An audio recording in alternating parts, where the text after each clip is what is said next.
Hi, this is James from Propellerhead Software, and in this recent sound design video, I'm going to show you a few ways that you can make your drum sounds punchier in a mix.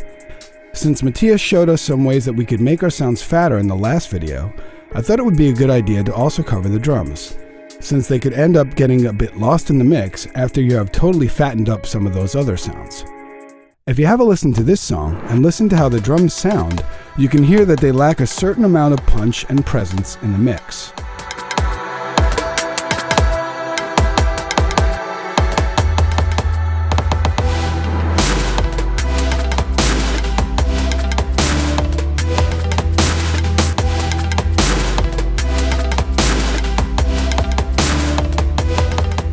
One of the first things that I do when working with drums is to use compression. If you notice, I'm using a Dr. Octarex loop player, and the drums are really just a stereo drum loop. But as you can see, I have separate mix channels for the kick, snare, and percussion, which would be hats or other things. Since we have multiple slice outputs on the rear panel of the Octarex, we can isolate specific slices to their own outputs like this.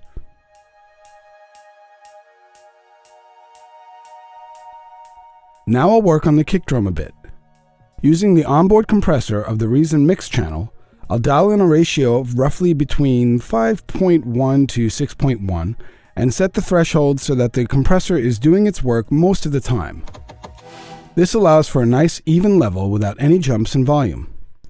I'll also set the release time to a low or fast setting and keep the attack time set to its default of a slower setting, so that the compressor does not totally squash all of the initial punch and attack. The next thing I will do is to work with the EQ section to dial in some frequencies that I wish to cut or boost. There really is no magic template here, since each sound is going to have its own specific characteristics, so it's really best to use your ears and see what works. But there are a few frequency ranges that you want to pay attention to. For the kick drum, you don't want to boost extremely low frequencies, as this will only cause a very muddy sound. If you find that your kick needs a little extra body, you can try boosting in the 90 to 120 Hz range, and also try boosting a bit in the 2K to 4K range to add some attack. Use these same tips with the snare sound, except try tweaking frequencies in the 250 Hz range for some punch, and 2.5K ranges for some extra snap when you're working with the EQ.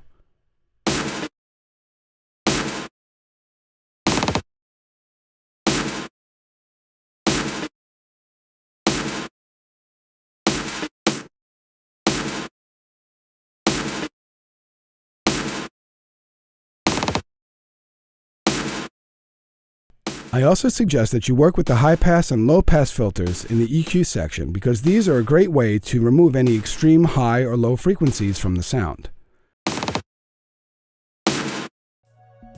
The next tip to get the overall drum mix to have some punch and presence is to use parallel compression mixed in just under the original track. To do this, I used a Spider audio merger splitter to create a submix of the drum parts. And I fed that into two separate mix channels. On one of the channels, I turned on the compressor and set it fairly aggressively, as you can see here, and I also added an insert effect, which gave the parallel track some extra grit and character.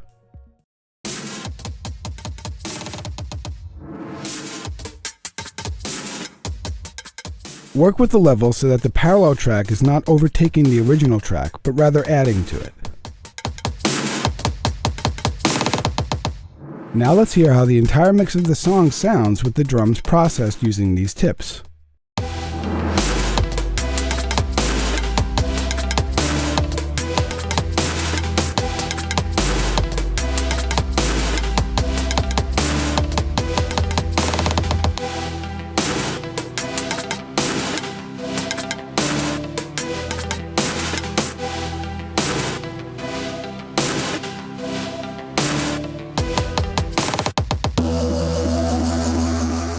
Another tip you can try is layering drum sounds.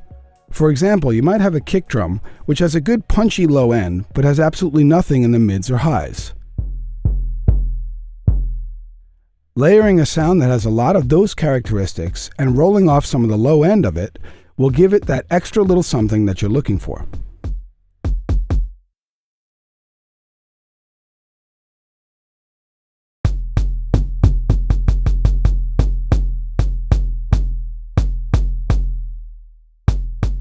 Give some of these tips a try next time you're mixing a track and need a little extra punch in your drums.